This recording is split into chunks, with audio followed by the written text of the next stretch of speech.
Tehran, the Islamic Republic of Iran. A city of 17 million people, and somewhere inside it, one of the most closely guarded men on the planet. He travels in armored convoys. He changes locations without warning. His daily schedule is classified even from most of his own government. His face has appeared in public fewer than a dozen times in recent memory. He is Supreme Leader Ali Khamenei, and for over 3 decades, tracking his every move has been the obsession of 2 of the world's most powerful intelligence agencies, America, CIA, and Israel, Mossad. To understand why Western intelligence invests so heavily in tracking one man, you have to understand what that man controls. Ali Khamenei has been Supreme Leader of Iran since 1989, but his title barely captures the scope of his power. He commands the Iranian Armed Forces, the Islamic Revolutionary Guard Corps, the IRGC, and the feared Quds Force, which operates Iran's covert networks across the entire Middle East. Every nuclear decision, every proxy war in Yemen, Syria, Iraq, and Lebanon, every major assassination plot or cyber attack attributed to Iran, all roads lead back to one man's approval. For the CIA, Mossad, and their allies. Knowing where Khamenei is at any given moment isn't just an intelligence goal, it is a strategic necessity. Because if a crisis erupts, a miscalculation, a retaliatory strike, a covert operation gone wrong, knowing whether the Supreme Leader is in a hardened bunker or exposed in a public location could change everything. Here's the problem. Iran's leadership protection apparatus is extraordinary, and it has been built layer by layer, specifically to defeat Western surveillance. After the Islamic Revolution in 1979, Iran studied how foreign intelligence had operated inside the country under the Shah. They learned, they adapted, and they built one of the most compartmentalized protection structures in the world around their Supreme Leader. Khamenei's personal security detail, drawn from the most trusted units of the IRGC, operates under a strict need-to-know protocol. Even senior Iranian officials rarely know his precise location in advance. His movements are planned in cells, with each cell knowing only its own piece of the puzzle. And then there's the electronic warfare dimension. Iran has systematically studied how the United States tracks its targets. They watched what happened to Saddam Hussein. They watched what happened to Muammar Gaddafi. They watched what happened to Qasem Soleimani, Iran's most powerful general. Killed in Baghdad in January 2020 by a U.S. drone strike, his phone signal reportedly tracked by intelligence. The lesson was stark, and Khamenei took it seriously. After Soleimani's death, Iranian leadership communication protocols reportedly changed overnight. But intelligence agencies don't give up, they adapt too.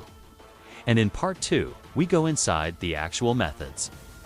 The first layer of Western intelligence efforts to track Iran's Supreme Leader comes from above and from everywhere in the electromagnetic spectrum. The United States operates a constellation of signals intelligence satellites, part of classified NRO and NSA programs that continuously sweep Iran for electronic emissions, phone calls, radio transmissions, encrypted data packets, even the digital noise from computers and electronic devices inside secure facilities. One key technique is what intelligence professionals call traffic analysis. Even if a communication is encrypted and the content is completely unreadable, the pattern of communication itself reveals information. When does activity spike around a known facility? Which transmission towers suddenly go dark, possibly indicating that a high-value target has moved and taken his electronic devices offline? Which secure military frequencies become active before a known Khamenei public appearance? The NSA and its partner agency, GCHQ in Britain, have spent decades mapping the communication signatures of the Iranian leadership apparatus. The goal is to build a behavioral fingerprint, not of what they say, but of how, when, and where they communicate. But Iran knows this game too. The IRGC's technical arm has developed extensive signals denial protocols, Verity shielded compounds, courier-based communications for the most sensitive movements, rotating burner devices, and, critically, deliberate decoy signals designed to send US and Israeli analysts chasing ghosts. The second major tool is imagery, satellite, and aerial photography of Iran's key compounds, military sites, and known leadership locations. Commercial satellite imagery of Iran already shows remarkable detail. Intelligence agencies have far more powerful systems. Classified reconnaissance satellites can resolve objects on the ground to mere centimeters. They can detect heat signatures from vehicles. They can track the movement of armored convoys across a city in near real time. Mossad has been particularly aggressive in this domain.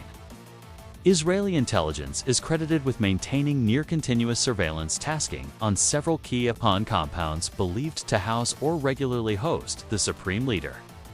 The challenge is sheer volume, analyzing thousands of satellite passes, looking for the subtle patterns that indicate a high-value presence. One major tell is what analysts call security footprint expansion. When Khamenei moves to a location, the perimeter security visibly changes. More vehicles, additional personnel, drone activity above the compound. Intelligence analysts are trained to spot these patterns from overhead imagery, sometimes with as little as a 15 to 30-minute lead time. But the most valuable and most dangerous intelligence comes from humans on the ground. Both the CIA and Mossad have historically invested heavily in recruiting sources inside Iran. This is extraordinarily difficult. Iran's Ministry of Intelligence, MOI, and the IRGC's internal security apparatus run aggressive counterintelligence operations. Suspected foreign agents face interrogation, imprisonment, and execution. Yet, recruitment happens. Former U.S. officials have acknowledged, in broad terms, that the CIA has maintained sources inside Iran's military and scientific establishment. Several high-profile Iranian defectors, including nuclear scientists, have provided intelligence that proved remarkably accurate about internal Iranian politics and military programs. For tracking Khamenei specifically, the most valuable human sources would be inside his own protective apparatus, the IRGC security details, the administrative staff, the logistics personnel who arrange travel. This is the innermost layer, the hardest to penetrate, and the most dangerous for any would-be source. Mossad's approach has historically emphasized what's called access agents. Individuals who don't have direct access to the target, but who are close enough to those who do. A supplier, a maintenance contractor, a communications technician. Someone who can observe the patterns, notice the anomalies, and pass that information at tremendous personal risk to their handlers outside Iran. Satellites, signals, spies on the ground. Three powerful methods, each with their own limitations. And in Part 3, we go deeper. Perhaps the most remarkable dimension of the CIA and Mossad's Iran surveillance effort is the one that's entirely invisible: cyber operations. The story most people know is Stuxnet, the malicious computer worm jointly developed by US and Israeli intelligence. That reportedly destroyed nearly 1,000 Iranian nuclear centrifuges around 2010, setting back Tehran's nuclear program by years. It was arguably the most sophisticated cyber weapon ever deployed at the time. And it opened an entirely new front in the shadow war. But beyond sabotage, cyber tools are critical for intelligence collection.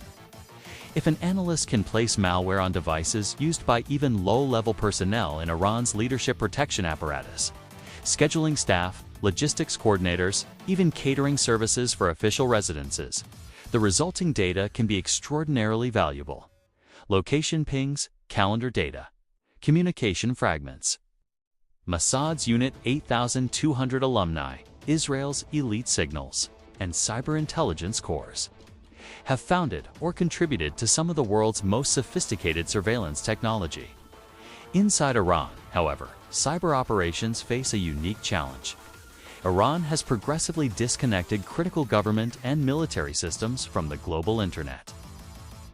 A process called air-gapping, following repeated cyber attacks on its infrastructure. Breaching an air-gapped system requires physical access, which circles back to the human intelligence challenge.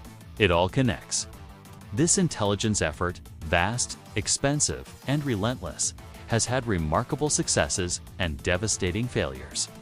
In 2011, Iranian intelligence rolled up a major CIA spy network inside the country.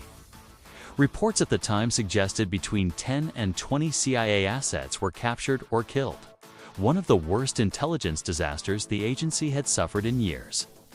Iranian counterintelligence had reportedly exploited a flawed CIA communication system to identify and track the agency's sources one by one. Mossad has also suffered setbacks. Several operations targeting Iranian nuclear scientists in the early 2010s were ultimately traced back to Israel, straining diplomatic relationships and alerting Iranian counterintelligence to Israeli methods and networks operating inside the country.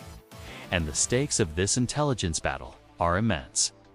Tracking Khamenei isn't purely academic. In any major military confrontation between Israel or the United States and Iran, a scenario that has come uncomfortably close to reality multiple times in recent years, real-time knowledge of Khamenei's location could be the difference between a controlled crisis and an uncontrolled escalation. It could determine the timing of strikes, could enable direct deterrence communications. Or in the most extreme scenarios, it could factor into targeting decisions that would reshape the Middle East overnight. So here is where we are. More than 4 decades after the Islamic Revolution, 2 of the world's most capable intelligence agencies, billions of dollars in technology, dozens of satellites, thousands of analysts, and an untold number of human sources, many of them risking their lives every single day in the streets and corridors of Tehran. And yet Ali Khamenei remains, by most accounts, the hardest high-value target on the planet to continuously locate with confidence. He survives through compartmentalization, deception, and the loyalty of an apparatus that protects him not just out of duty, but out of ideological conviction. His protectors believe they are shielding something larger than one man. And that makes them significantly harder to penetrate than any purely transactional security service. For the CIA and Mossad, the tracking never stops. New technologies emerge. Artificial intelligence is now being applied to pattern-of-life analysis, processing satellite and signals data at scales no human analyst team could ever manage alone.